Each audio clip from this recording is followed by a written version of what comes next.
मित्रों नमस्कार। आपका बहुत बहुत स्वागत है। मित्रों, आज लोकसभा से बहुत महत्वपूर्ण और ऐतिहासिक 3 बिल जो औपनिवेशिक यानी अंग्रेजों के ज़माने के थे, करीब 150 साल पुराने कानून, उनको बदल दिया गया है। लोकसभा से 3 बिल पास हुए हैं और अब इन बिलों को कल राज्यसभा भेजा जाएगा और राज्यसभा से ये पास हो जाएगी। बहुत महत्वपूर्ण है ये बिल। जो हमारे आईपीसी 1860 है, सीआरपीसी 1898 है और भारतीय साक्ष्य अधिनियम 1872 है। इन तीनों को अब इनकी भावना बदल दी गई है। कानून तो ऑलमोस्ट सेम ही है, थोड़े से चेंजेस हैं, लेकिन उनकी भावना बदल गई है कि जो आईपीसी यानी भारतीय दंड संहिता है, उसकी जगह बन गया भारतीय न्याय संहिता। क्योंकि न्याय दिलाना ज़्यादा जरूरी है, दंड देने के बजाय न्याय दिलाना चाहिए। तो ये सरकार ने कहा, प्रधानमंत्री मोदी की ये सोच रही, गृह मंत्री ने उसे बहुत ज़बरदस्त अमल किया और वो आपका जो आईपीसी है वो दंड संहिता बन गई, दंड संहिता से न्याय संहिता बन गई। और जो सीआरपीसी है, क्रिमिनल प्रोसीडिंग कोड है 1889 का, उसकी जगह हो गया कि भारतीय नागरिक सुरक्षा संहिता 2023। और जो तीसरा भारतीय साक्ष्य अधिनियम है, वो इसी नाम से है और वो भी चेंज हो गया। जो सीआरपीसी है उसमें 484 धाराएं थी, जो अब बढ़कर 531 हो गई हैं। और जो इसमें 9 नई धाराएं जोड़ी गई हैं, 39 उप धाराएं जोड़ी गई हैं और 44 नए प्रावधान जोड़े गए। जो आईपीसी में वर्तमान 511 धाराएं हैं, इनको घटाकर 356 कर दिया गया है और 175 धाराएं बदली गई हैं, 8 नई धाराएं जोड़ी गई हैं, 22 धाराएं खत्म कर दी गई हैं। जो रिडंडेंट हो गए थे उनको बदल दिया गया है और राजद्रोह को खत्म कर दिया गया, यानी 124 ABC पूरी तरह से खत्म कर दिया गया। इसकी जगह 152 में देशद्रोह जोड़ दिया गया और देशद्रोह में सशस्त्र विरोध करना, बम धमाके करना, देश का विरोध करना, देश की एकता अखंडता के लिए अखंडता को प्रभावित करने वाले कार्रवाई के तहत देशद्रोह का केस चलेगा। धाराओं की संख्या बदल दी गई है, जैसे कि रेप का जो धारा थी 375 376, वो अब 300, उसकी जगह 63 और 69 हो गई है। क्योंकि सरकार का कहना है कि सबसे पहले मानव का जो शरीर है उससे जुड़े अपराध आने चाहिए, उसके बाद बाकी अपराध। तो इसलिए मानव शरीर के अपराधों को पहले जोड़ा गया है, तो इसलिए 375 76 को 63 69 हो गया है। और जो हत्या है जो 302 थी, उसको अब 101 कर दिया गया है। जो आरोपी हैं अगर वो विदेश भाग जाते हैं, उनके अब्सेंस में भी केस चलेगा, उनको सजा दी जाएगी और जिस देश में हो उनको वहां से प्रत्यार्पण की जो कोशिशें हैं वो की जाएंगी। आज गृह मंत्री ने करीब करीब 1.5 घंटे का इसमें रिप्लाई दिया, 1.5 घंटे तक वो भाषण देते रहे और वो भाषण इसलिए ज़रूरी था कि उन्होंने बहुत इस पर डिटेल से बात की, क्योंकि वो इस कानून को बनाने में काफ़ी समय लगा और व्यस्त रहे, इसकी उन्होंने बहुत ज़बरदस्त अध्ययन किया था। तो एक तो जो नए कानून की खामियां, जो अच्छाइयाँ है कि किसी भी थाने में 0 एफआईआर दर्ज हो सकती है और उसके बाद ई एफआईआर के जो ई एफआईआर भी आप कर सकते हैं। किसी भी कहीं भी बैठ के अगर आपको थाने नहीं जाना है तो आप ई एफआईआर कर सकते हैं। यौन हिंसा के मामले में बयान महिला मजिस्ट्रेट ही लेगी, रिकॉर्ड करेगी। पीड़िता का बयान उसके आवास पर महिला सुरक्षा अधिकारी, जो महिला पुलिस अधिकारी उसके समीप, उसके सामने दर्ज होगा। बयान रिकॉर्ड करते समय पीड़िता के माता पिता या अभिभावक साथ हो सकते हैं। 7 वर्ष या उससे अधिक की सजा वाले सभी अपराधों में फोरेंसिक अनिवार्य होगा। सभी राज्यों, संघ राज्य क्षेत्रों के फोरेंसिक का इस्तेमाल करना जरूरी होगा। 5 वर्ष के भीतर राज्यों, संघ राज्य क्षेत्रों को जरूरी इंफ्रास्ट्रक्चर तैयार करना होगा। गैंगरेप के मामलों में 20 साल की सजा होगी। 18 साल से कम आयु की बच्चियों के मामले में आजीवन कारावास या मृत्युदंड। झूठे वायदे या पहचान छिपाकर यौन संबंध बनाना अपराध की श्रेणी में शामिल होगा। न्याय प्रणाली को बेहतर बनाने के लिए अब जिला एवं राज्य स्तर पर डायरेक्टर ऑफ प्रोसिक्यूशन नियुक्त किए जाएंगे। देश के झंडे, सुरक्षा, संपत्ति से संबंधित अगर खिलवाड़ किया तो उनको 10 साल तक की सजा है। पुलिस की जवाबदेही तय होगी। नए कानून को पीड़ित केंद्रित कानून बनाने का काम किया गया है।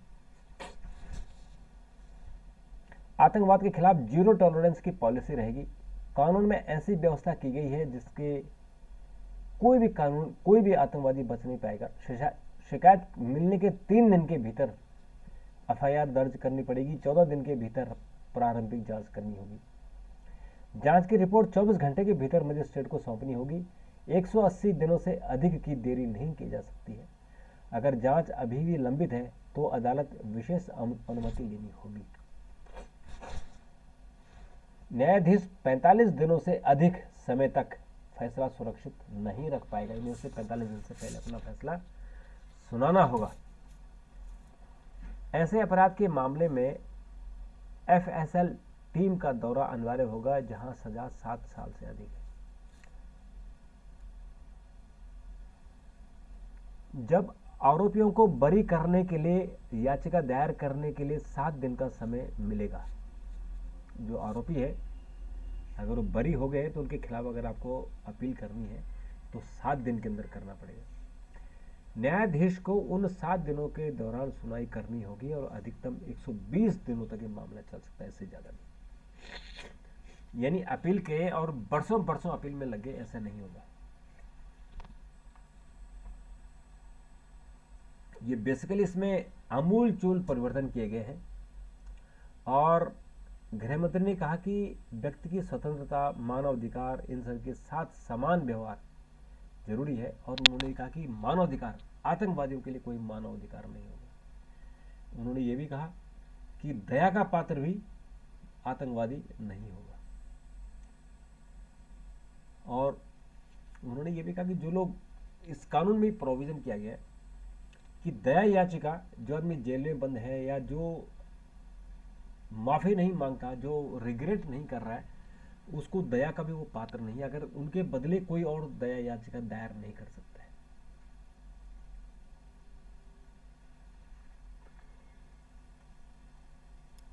तो ये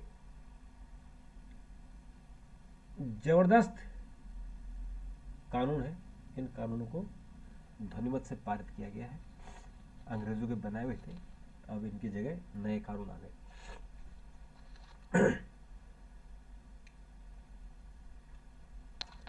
महिलाओं से रिलेटेड बहुत सारी इसमें संशोधन है और मौत तक की सजा है। और सबसे अच्छी बात है कि जो महिलाओं को धमकाते हैं और थानों में जुगाड़ कर लेते हैं कि उनका एफआईआर दर्ज ना हो, तो वो महिला किसी भी थाने में, ऐसी जगह, ऐसी थाने में जा सकती है जहां अपराधी को वो कल्पना में नहीं कर सकता कि ये महिला किस थाने में जा सकती है।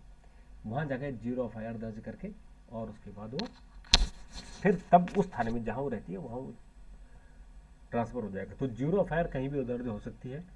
और उसके बाद ई एफआईआर का भी प्रोविजन, आप ई एफआईआर कर सकते हैं।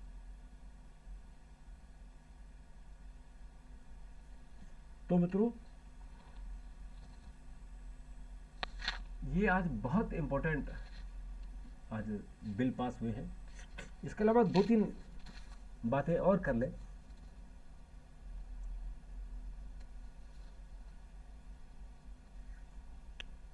एक तो है कि सात्विक और चिराग को खेल रत्न पुरस्कार देने का रिकमेंडेशन हुआ है।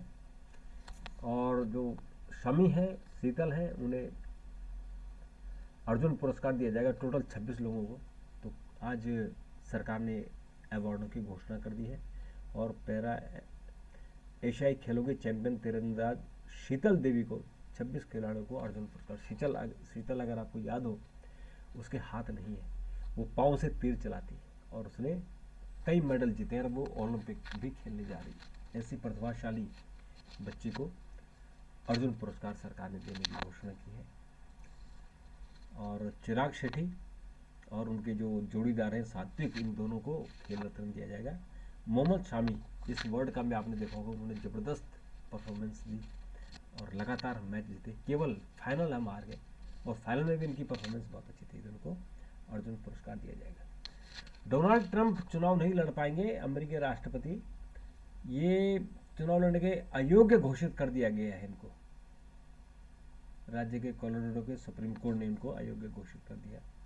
तो 2021 में अमेरिकी संसद पर हुए हमले में पूर्व राष्ट्रपति ने इनकी भूमिका थी कि वहाँ लोग घुस गए थे, संसद में तोड़फोड़ की थी, तो उनके लोगों के कारण उनको अयोग्य घोषित कर दिया।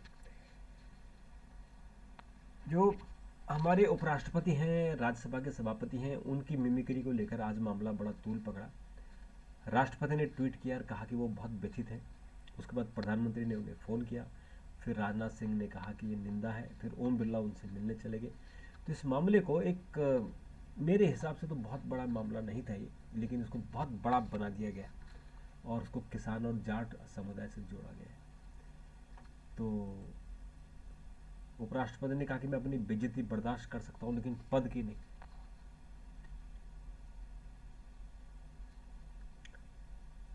तो धनखड़ के खिलाफ जो इन्होंने मिमिक्री की थी, तो वो दिल्ली पुलिस को शिकायत मिली है। उसके अलावा जो प्रिविलेज कमेटी है, वहाँ भी एक वकील ने उनकी शिकायत की है। तो इस तरह से मित्रों आज बहुत सारी खबरें हैं, लेकिन आज मैं आपको इतना ही सुनाता हूँ।